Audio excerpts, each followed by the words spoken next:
What's going on, guys? Minicall here, coming at you with a day 300 account update. So pretty, I guess, a special day for Mini. We are officially at the 300-day mark, which partially is just kind of crazy. The fact that it's already been 300 days, 10 months, getting really close to 1 year on this account is just absolutely insane. So here we are, 300, day 300 over here. Looking over here, TCP is now at 3.7, which the last video I think I was at about 3.5. So again, we're kind of getting back into that higher growth phase where we're kind of averaging about 200K every 10 days. I think some of this is kind of contributed to the fact that I'm not as just singularly focused on Dark Dimension 4 characters at the moment. I'm kind of back in the little broader kind of roster building kind of phase. So that's definitely kind of seeing some more jumps in the TCP. Some interesting things have happened in the last 10 days. So kind of first and foremost, I was kind of playing around in the Doom War the other day, or actually last night, and was able to 3-star the multiple man node pretty easily, and I was actually kind of surprised. Kind of going in here, it's the same team I used for all three, and not that big of a TCP, only 318K. Obviously, Kestrel is pretty big in that. Ant-Man, fairly big. Wasp, nicely sized as well. But Shuri over here, pretty small, only 30K, and Falcon only 45K. So the node actually went pretty well. Pretty much once you get past that first node, the next two you actually get a Doom companion basically, and it makes these nodes really easy. Kestrel, by all means, makes this node pretty much a walk in the park. I could probably go back in and 3-star this one if I needed to, just with a little RNG. Some other things that have kind of been happening over the last couple days, I've been focusing a little bit more on some of the daily challenges, and for the most part, I've got a lot of them at 3 stars. There's a couple exceptions. I think actually the only one I am currently lacking the 3 stars in is actually going to be the Red Star one. So I've got all of these at 3.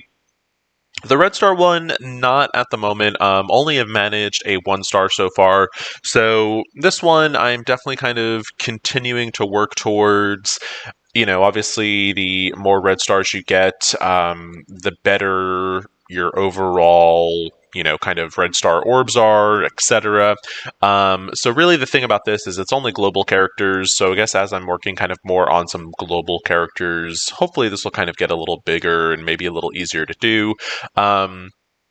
I haven't really thought about maybe trying the Axemen with Emma. That actually might be a nice combination, and I might actually try that tomorrow, since tomorrow will be Sunday and all the challenges will be open.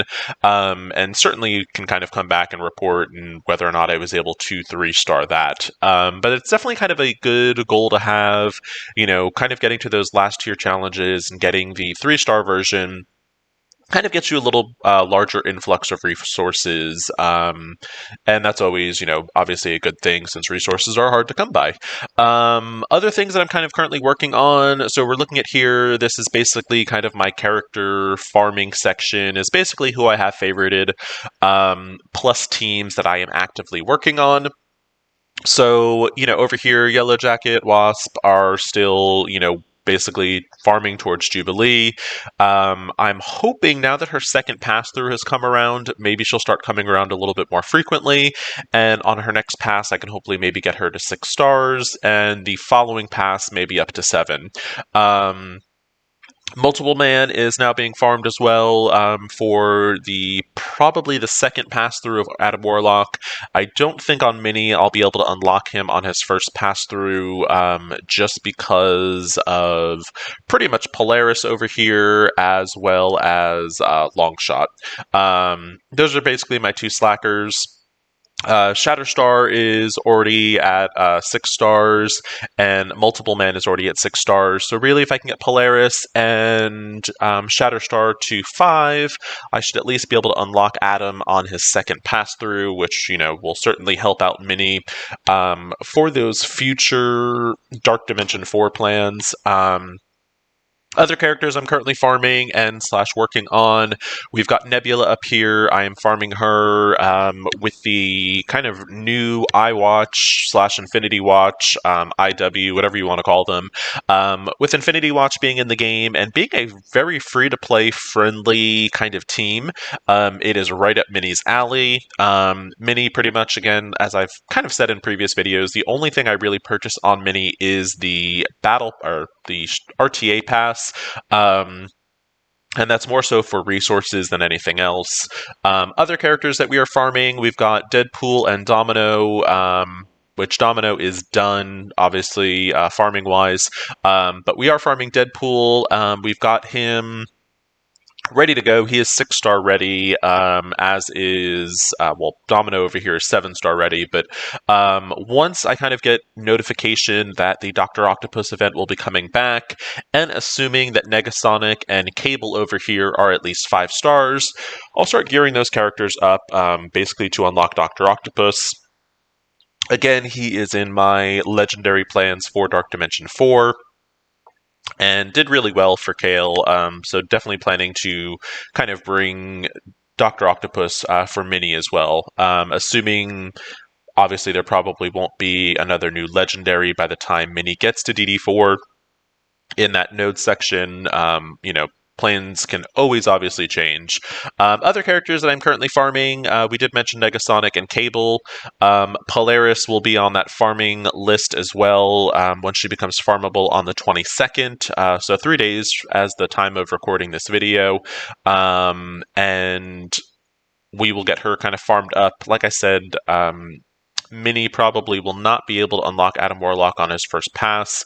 Definitely, hopefully, on the second pass through. I am planning to unlock Adam Warlock on Kale on his first pass through, basically 20 shards away from having a 5-star long shot, and I will be about 50 shards away from having a 5-star Polaris. So definitely think kind of with a combination of cores and doing a couple refreshes on Kale, I should be able to get Polaris to 5 stars also. But so that's what's going on farm-wise. Lastly on the farm list is Yelena, and that is basically just for the Skilletary event that kind of comes across once a month, and basically we want to get them to 7 stars. Those training mats are definitely invaluable, and can't really go wrong with having training mats. So that's who we are working on as far as farming and team building goes. So currently we are working on Nebula. We got her to gear tier 12. I will probably stop there for the time being, and I'm going to then start working on Gamora, get Gamora to 65, gear tier 12. I'll then switch on down to Phyla-Vell, and at that point I should hopefully have Moondragon unlocked and start working on Moondragon as well. The team is already a really strong 4-man team. And you can pretty much add in a similar meta type character, and Kestrel, Silver Surfer, and the Infinity Watch, iWatch team functions phenomenal. I've kind of played around with them a lot on the main account, and definitely kind of one essential T4 to kind of get that team functioning is Nebula's passive. So I will probably go in, and once I really kind of start building that team up a little bit more, I'll get Nebula's passive in there, and that really kind of gets that ISO 8 mechanic to function kind of as it's supposed to. So that's where we are with our basic kind of campaign farming. So once I basically farm the character shards for the day, I am then moving on over to basically gear and working on Gamora now that Nebula is basically finished for the time being. My secondary kind of situation that I kind of like to set up is in the verse battle favorites, and I've kind of talked about this in other videos. I think it's really great to have kind of a separate tab that you can kind of keep track of something else that you're kind of focusing on.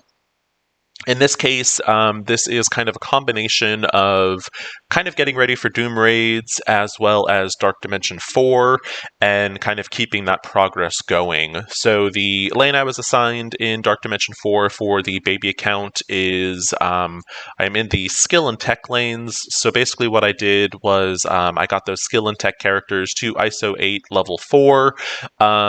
And then the next kind of section that I would be coming to would be mutant. So I am actually working currently on getting my mutants that I plan to take to ISO level 5. So we've got Jubilee over here, who is basically the last mutant that I am working on. Basically, taking in the Axemen is kind of a no-brainer. So been just kind of working on that. The rest of them are already ISO level 5. Other things I am working on kind of in this little tab is I am working on my Cosmic team for Dark Dimension 4. I'm actually already in the global nodes for DD4. So I'm basically working on Cosmic.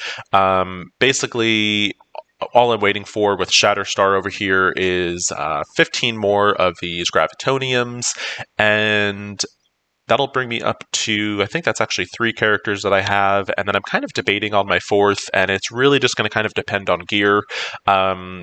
Ideally, in the perfect world, I would take in Longshot, but probably by the time I get to Cosmic and DD4, I will not have enough Gravitoniums for Longshot. So secondary options, I can always bring in Minerva as well as Hela. So those are kind of 2 other characters that I can kind of play around with into DD4. So that's kind of what I'm working on in my little verse battle tab over here. Other things that Mini is focusing on in the supply section, kind of more or less status quo. I am, still farming basically orange material, more kind of focused on uniques that are under 61. 61 is essentially what you would need to take a character from G12 all the way up to G15 as far as the uniques go. So any kind of these uniques that are under 61, I am buying those. So you see here, like alien spores, the luminiums, and the carbidoniums. Got those going. Other orange pieces that I'm still looking at, if the kind of more origin related ones are under 200, it's kind of where I'm buying. I'm trying to be a little bit more conservative with gold. So kind of the ones that are under 150 or even kind of under 100 is when I'll kind of start buying these. Purple gear, I am not even buying at the moment. I actually have a bunch of the Blitz orbs kind of saved up, and I just really haven't had any characters that have needed purple gear at the moment. So other things in the Blitz store, I've actually finally switched over the strategy a little bit. I was for the longest just purely farming these Blitz orbs. Mini still has a lot of characters that are nowhere near 7 stars. And this is, for the most part, kind of the best bang for your buck. However, with the rework to Gamora and the iWatch team, Gamora has become a phenomenal character, and she's definitely kind of one of the cornerstones of the iWatch team. So I want to get her to 7 stars, so I am actually target farming her, and once I am done target farming her, I will then kind of go back to the old method of just doing these Blitz orbs. Like I said, I'm holding on to these ones over here as I don't have any characters that I'm working on purple gear wise that need these. As they are needed, I do open them, but it just hasn't been that case for a while. In our raid store rather, again, still farming certain characters. So Baron Zemo, I'm working on getting towards 7 stars. Yo-Yo, when she pops up, is another one because I would like to unlock Ebony Maw on Mini for hopefully his next pass through. And that's kind of who I'm only farming character-wise. In the actual gear aspect, any of the catalysts that are under 1,000, I am stocking up on, and 1,000 may sound like a lot, but when you're bringing characters into DD4, sometimes one piece of gear takes like 210 of these catalysts. So I find the damage catalysts and the focus catalysts seem to be kind of the most in demand. So especially those, any ones that are under 1,000, I stock up on. Same thing with the orange gear. Again, if it's under 100, I'm stocking up on it for the origin pieces, and that's pretty much all I'm buying here. Again, purple store, not really anything I'm looking to buy. In the arena store, currently, so I actually finished kind of farming Deadpool to the 6-star mark for Dr. Octopus. So I've now kind of switched over to Mordo, and I'm starting to farm Mordo for Phoenix. She hasn't been a high priority for me, as I didn't use her in Dark Dimension 3 at all. I do think she is still kind of maybe semi-essential for Dark Dimension 4 in those legendary sections.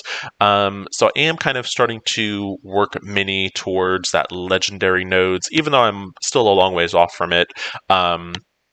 As of right now, Phoenix is kind of in the endgame plans for DD4. So I'm farming Mordo. After I get Mordo, probably to 6 stars to get the Phoenix unlock. I'm honestly not too sure who I will be farming in the store. Scream is actually already close to 7 stars, so that's probably not a prime candidate. I will probably switch over to Red Guardian, and that is basically more for the Skilletary event than anything. In our War Store over here, kind of some interesting farming going on. So X23 I already have at 5 stars. I don't think I will be getting her to 6 stars by the time Dr. Octopus comes around again, so I haven't really been farming her. I have, however, been farming Ghost and Longshot, and I think probably I might actually switch on over to more Focus Fire, just because war credits are kind of hard to come by.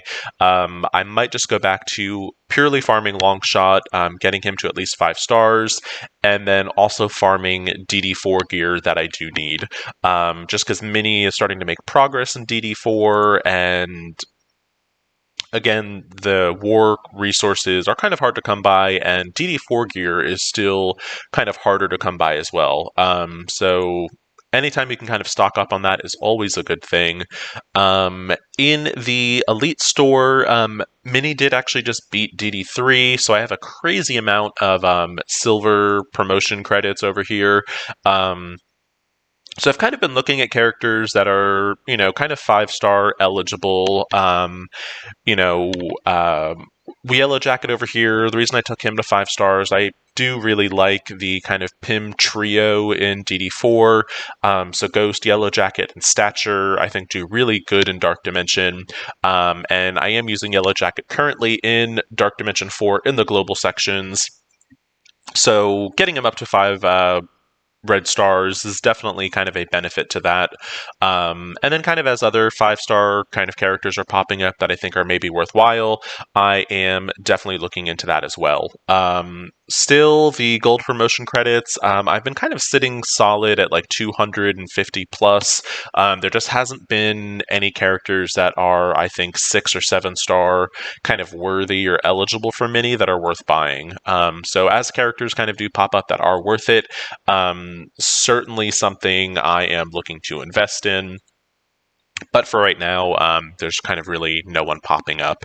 Gamora, I think, has definitely kind of become a prime candidate for red stars, as her damage output has become, truly insane. On the main, I've seen her basically one-shot a Cull Obsidian, one-shot a Kestrel, so just kind of pretty crazy. So when I do see her for 5 red stars, I will definitely be purchasing that, as well as even a 6 or a 7 star.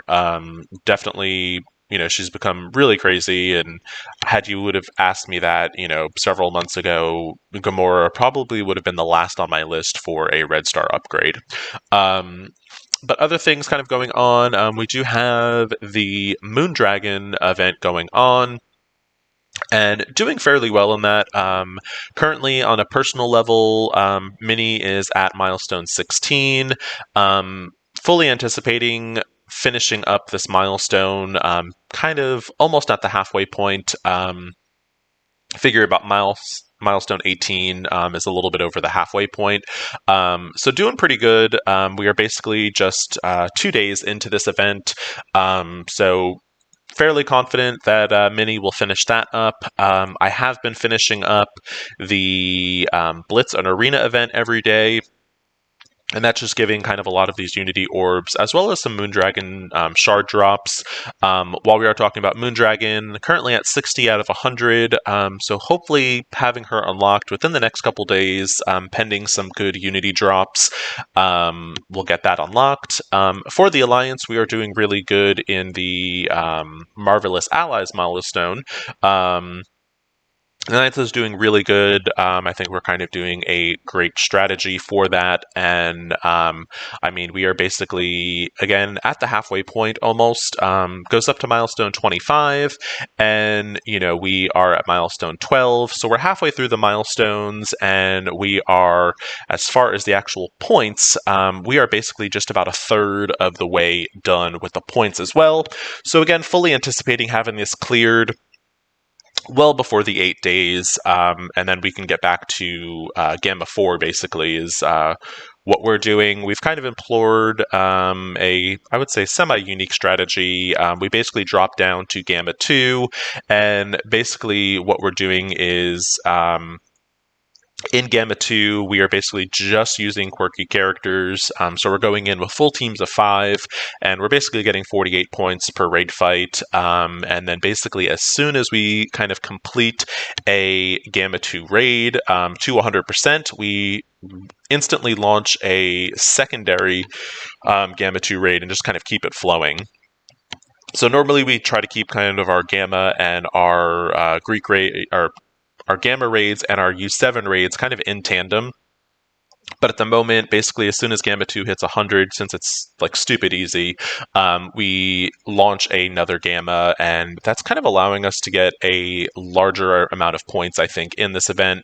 I'm also using some quirky characters for U7.5. So Minnie currently is using the Axemen, and that's just more for simplicity. The Axemen can basically auto through my lane in U7, and when you're running 3 accounts, the less focus you have to kind of give to an account, kind of a little bit the better. So if I can kind of be autoing on all 3 accounts for U7, it definitely kind of, you know, gives me, I mean, I just don't have to have the focus as much. I can be doing other things, basically. So that's kind of what we're doing with that. And like I said, great progress so far in the Moondragon event. Other things kind of going on for Minnie. Let's see. Dark Dimension, like I mentioned, I just did finish my first pass through in Dark Dimension 3.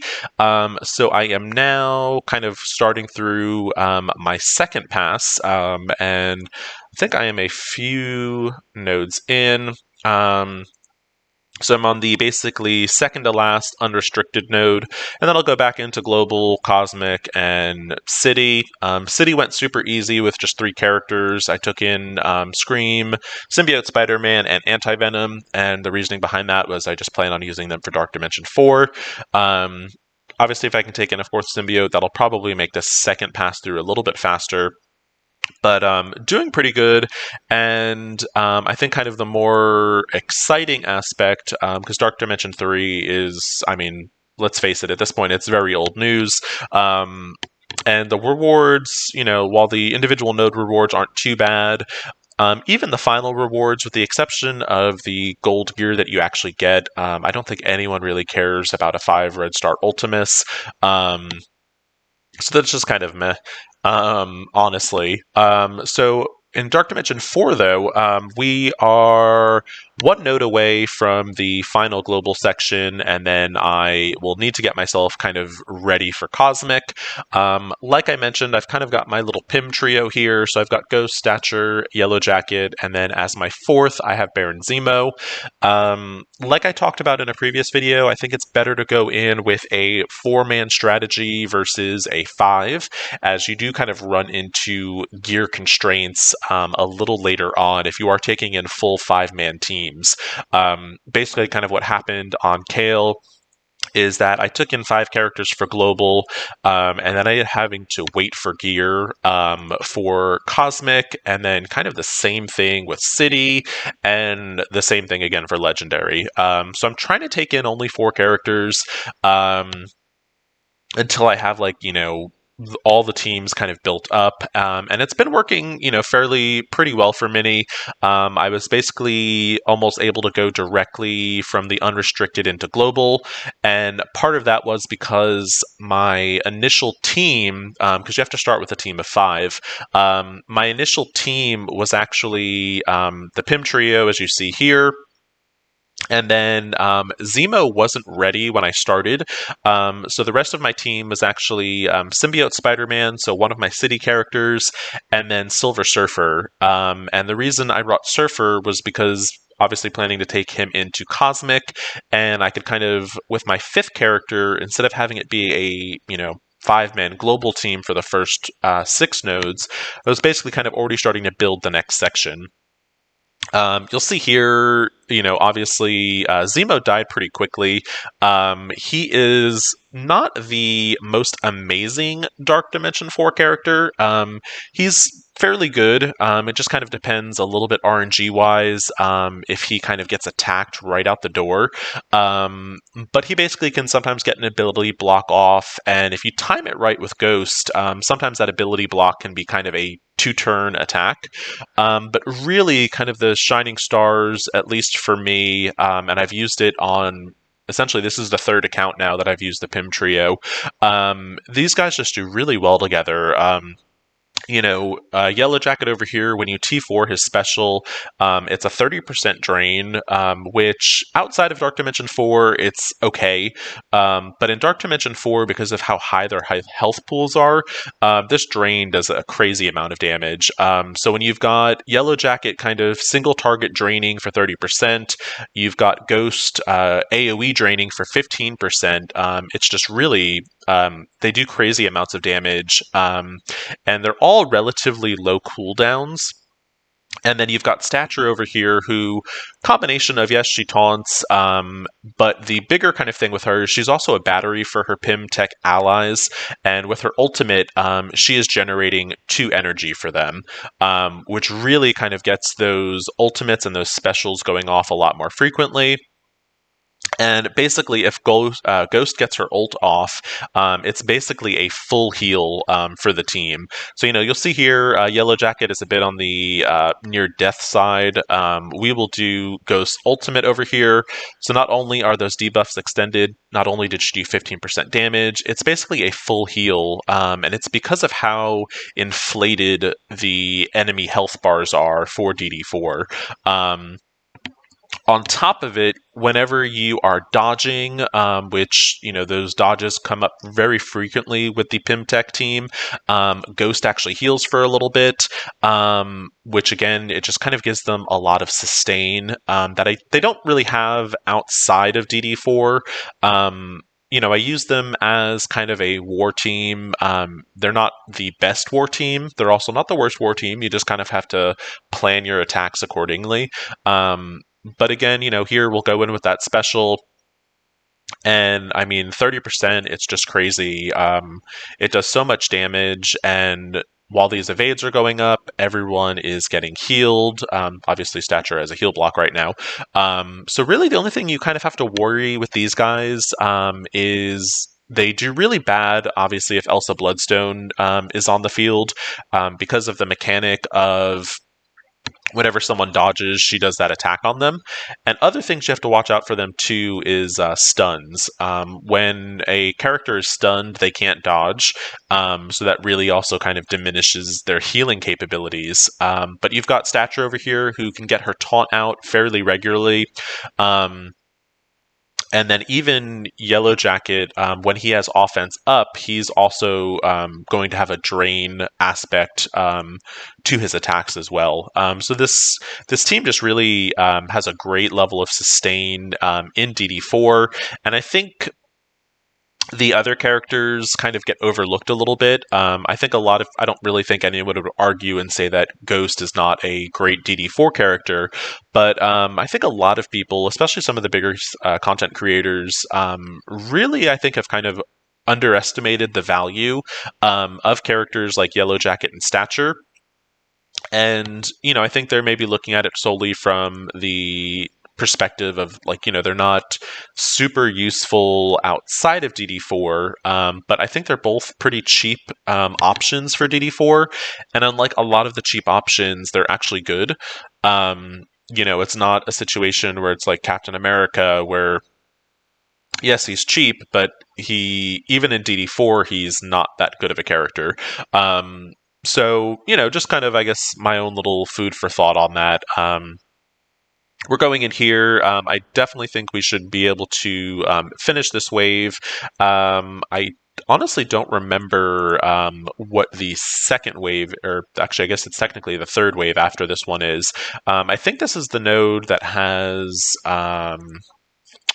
Not too sure if this is the node with the Elsas or if this is the node that also has the Black Bolts. So we'll see when the next wave drops.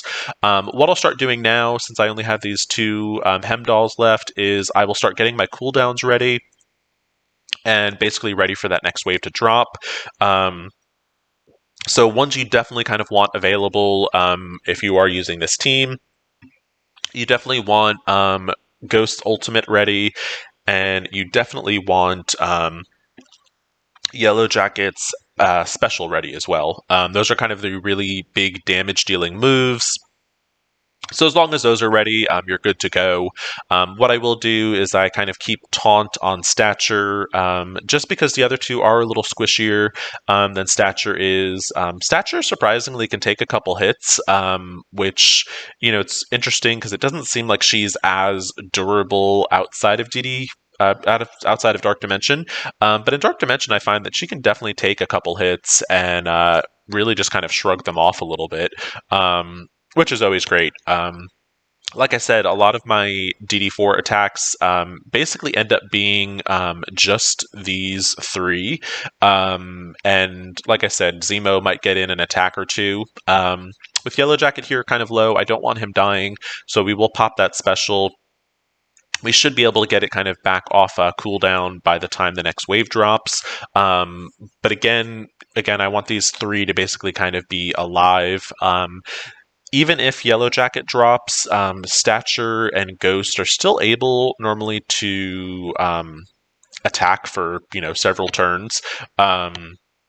But obviously the damage output does diminish a little bit, partially because Yellow Jacket over here is also putting those vulnerables out, which then gets Ghost going with her ISO 8 bonus attack. So anyway, but we'll drop this last Hemdall. The special should be good to go. So our special will be good to go with the next wave, and we will see what happens. We will see if we can actually finish that wave, which, depending on what drops, we might be able to. And we actually even might be able to finish the node. It just kind of, depends. I'm not one of those type of people, and I guess it has to do with my own patience level, but I don't kind of typically refresh nodes. Like if you have bad RNG, I might refresh a node once or twice.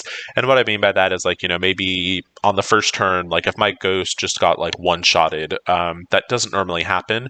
So what I would do is actually quit the fight, and as long as you still have at least one of your characters alive, if you quit a Dark Dimension fight with at least a character alive, it's no penalty, and basically the node just resets to where you started it. So in situations where maybe like a key part of your team gets one-shotted, it's kind of a way to see if the RNG gods are going to be a little kinder on your next fight. So looking at the team here, really nothing too intimidating. We will go after Black Widow over here. Just because she does have that stun component. And like I said, Pimtech does not like stun. When characters are stunned, they can't dodge. When they can't dodge, they can't get healed. And like I said, Ghost and Yellow Jacket are not they're very squishy characters. So you don't want them getting hit hard. You don't want them not being able to dodge, and if they're stunned, like I said previously, it's not possible to dodge.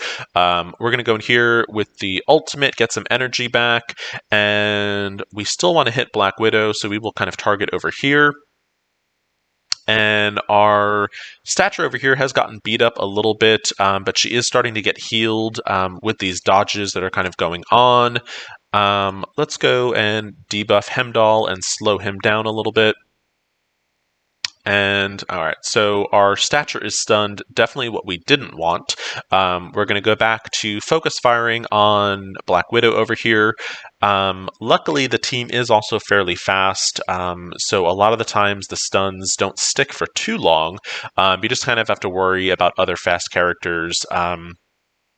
And again, that's kind of why I want to get rid of Black Widow over here, is because of her special, she speeds up her team, and we definitely don't want that kind of going off a lot. But you'll see here, the team is pretty much already kind of almost fully recovered, even though some of them were in the yellow, and that's again because of the dodge mechanic. Let's see. All right, M'Baku's taunt is gone, so this should actually wipe out Black Widow.